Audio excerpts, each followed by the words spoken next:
सांगानेर विधानसभा seat पर दोनों दलों ने भाजपा और कांग्रेस ने प्रत्याशी घोषित कर दिए हैं। हमारे साथ मौजूद हैं पुष्पेंद्र भारद्वाज, जिन्हें दूसरी बार कांग्रेस ने मौका दिया है।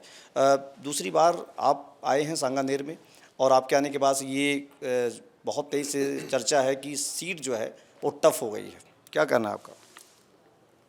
देखिए, निश्चित तौर पे ये हमारे कांग्रेस के लिए काफ़ी कमज़ोर सीटों में से एक रही है पुराने समय में।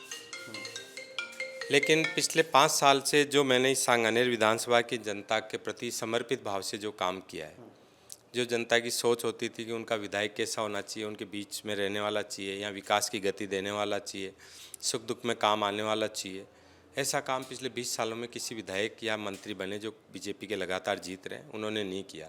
और जनता जनार्दन के साथ में उनके सुख दुख में खड़ा रहा। मैं कोरोना जैसी महामारी में भी मैंने मानव धर्म निभाया। और आज सांगानेर में दुनिया भर के विकास के काम, जिसमें दो गवर्नमेंट कॉलेज, आयुर्वेद का hospital, satellite hospital, city park, Jaipur Chowpatty, Bisalpur के लाइनें, सिविल लाइनें, ऐसे अथाह हमने काम किए हैं जो जनता के जहन में है।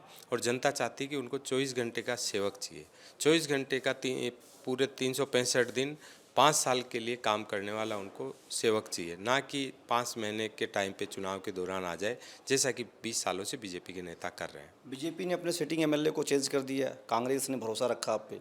तो अब ऐसी कौन सी ऐसी चीज़ें होंगी जो आप बता पाएंगे कि नहीं, अगर हमें भरोसा पार्टी ने दिखाया है तो हम उस पर मजबूती से आगे काम करेंगे? देखिए, मेरे को कुछ जनता को बताने की ज़रूरत नहीं है।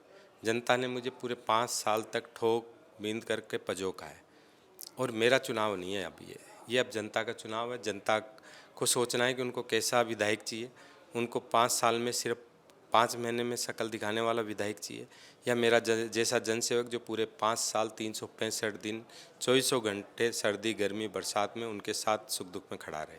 चुनौती मानते हैं आप, बड़ी चुनौती है कोई? निश्चित तौर पे सांगानेर विधानसभा अपने आप में एक चुनौती है। उस चुनौती को हमने स्वीकार किया। राजस्थान में जो सबसे ज़्यादा वोटों से हारने वाली सीट पर मैं भी हारा, लेकिन मैंने हारने के बाद में या जनता के बीच रहकर जनता के सुख दुख में जो खड़ा रहा, उसका नतीजा है कि 2 साल बाद जब नगर निगम के चुनाव आए तो 15 तो हमारे पार्षद जीत के आए और बीजेपी से 5000 से ज़्यादा हमने वोट लिए। और इस बार हम लोग जीत का इतिहास बनाएंगे और वोटों में भी गिनती का रिकॉर्ड बनाएंगे हम लोग। पुष्पेंद्र जी, जैसे ही यहाँ पर बीजेपी ने प्रत्याशी घोषित किया, आपका भी शाम तक पहली लिस्ट में नाम आ जाता है। आप छात्र नेता होते हुए आप विधानसभा की तरफ प्रयास कर रहे हैं। अगर देखा जाए तो जो चुनौतियाँ हैं सांगानेर में, आप कितना समझ पाए हैं कि किन बड़ी चीज़ों पर काम करना होगा अगर आप जीत करके आते हैं तो? देखिए, सांगानेर विधानसभा में जो लोगों के सपने थे कि एक आदर्श विधानसभा होनी चाहिए, जिसमें अच्छे स्कूल हो, कॉलेजेस हो, पार्क हो, वो सारे काम मैंने करवा दिए गवर्नमेंट के सहयोग से, माननीय अशोक गहलोत जी मुख्यमंत्री जी के सहयोग से। और जो लोगों के मूलभूत अधिकार है, मूलभूत सुविधाएं हैं कि सड़क होनी चाहिए, नालियाँ होनी चाहिए, सीवर लाइन होनी चाहिए, पानी की समुचित व्यवस्था होनी चाहिए, लाइटें होनी चाहिए, इन चीज़ों के लिए लोग आज दर दर की ठोकरें खा रहे हैं। क्योंकि 20 साल से जो लोग जीत रहे हैं उन्होंने लोगों के वोट को अपना अधिकार माना और उस पर कोई काम नहीं किया। और जनता के वोटों का हमने एहसान माना और जो मुझे 73,000 वोट पिछले चुनाव में मिले, उनका कर्ज चुकाने के लिए आज हम लोग मूलभूत सुविधाएं दिलाने का प्रयास कर रहे हैं।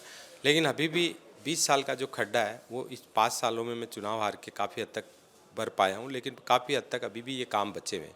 तो मेरा यही सपना है कि जनता को उनके घर के बाहर अच्छी सड़कें मिले, उनको समुचित लाइट की व्यवस्था हो, नालियाँ हो, सीवर लाइन हो, बिशलपुर का पानी हो। ये मेरी पहली प्रायोरिटी पे है। बाकी school, college, city park, Chowpatty, Ayurveda के कॉलेज, सैटेलाइट हॉस्पिटल, ये तमाम चीज़ें जो एक आदर्श विधानसभा के लिए ज़रूरी है, वो मैं ऑलरेडी माननीय अशोक गहलोत जी के आशीर्वाद से करवा चुका हूँ। एक आखिरी सवाल करूंगा कि स्टार प्रचारकों की लिस्ट बन रही है, उसमें कहा जा रहा है कि अलग अलग तरीके के स्टार प्रचारक लोग डिमांड कर रहे हैं। आपकी हिसाब से कौन आपको लगता है कि हमारे सीट पे आए और ज़्यादा प्रचार करे? देखिए, राजस्थान के तो स्टार प्रचारकों के लिए हमारे माननीय मुख्यमंत्री जी से बड़े कोई नहीं है। माननीय मुख्यमंत्री अशोक गहलोत जी हैं, माननीय सीपी जोशी जी हैं, माननीय सचिन पायलट जी है, प्रदेश अध्यक्ष गोविंद सिंह डोटासरा जी है। ये 4 लोग हैं हमारे स्टार प्रचारकों की श्रेणी में और इन्हीं की हम मीटिंगें यहाँ करवाना पसंद करेंगे। ठीक है, पसंद। तो ये थे हमारे साथ सांगानेर से कांग्रेस के प्रत्याशी पुष्पेंद्र भारद्वाज। इनका कहना है कि इन्होंने सरकार से मिल करके काम इन्होंने वो करा दिए हैं जो यहाँ की ज़रूरतें थी। एबीपी लाइव के लिए संतोष पांडे, जयपुर।